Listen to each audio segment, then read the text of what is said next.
আওয়ামী লীগ সরকার পতনের পর প্রশাসনের শীর্ষ পদসহ রদবদল এসেছে সব ক্ষেত্রে, বাদ যায়নি নির্বাচন কমিশনও। অন্তর্বর্তী সরকার দায়িত্ব নেয়ার পর গণ অধিকার পরিষদ ও নাগরিক ঐক্যকে নিবন্ধন দিয়েছে ইসি। মঙ্গলবার সকালে মাথাল প্রতীকে রাজনৈতিক দল হিসেবে নিবন্ধন পেয়েছে জোনায়েদ সাকির গণসংহতি আন্দোলন। এ নিয়ে নিবন্ধিত রাজনৈতিক দলের সংখ্যা দাঁড়ালো ৪৮-এ।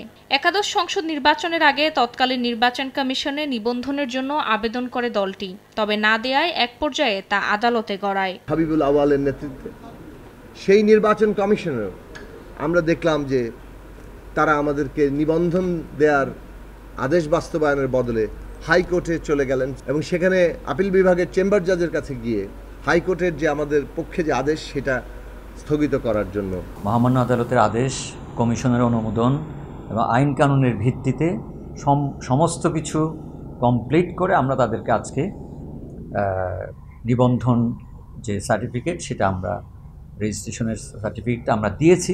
দেয়ালে দাগ নিয়ে নো টেনশন, থাকলে Rainbow acroplast emulsion, Rainbow paints, the colour of joy. এদিকে এনআইডি সেবা নির্বাচন কমিশনের অধীনেই থাকা উচিত বলে মনে করেন ইসি সচিব। সাংবাদিকদের তিনি বলেন, এনআইডি সেবার দায়িত্ব অন্য কোথাও চলে গেলে ভোটার তালিকা প্রশ্নবিদ্ধ হবে।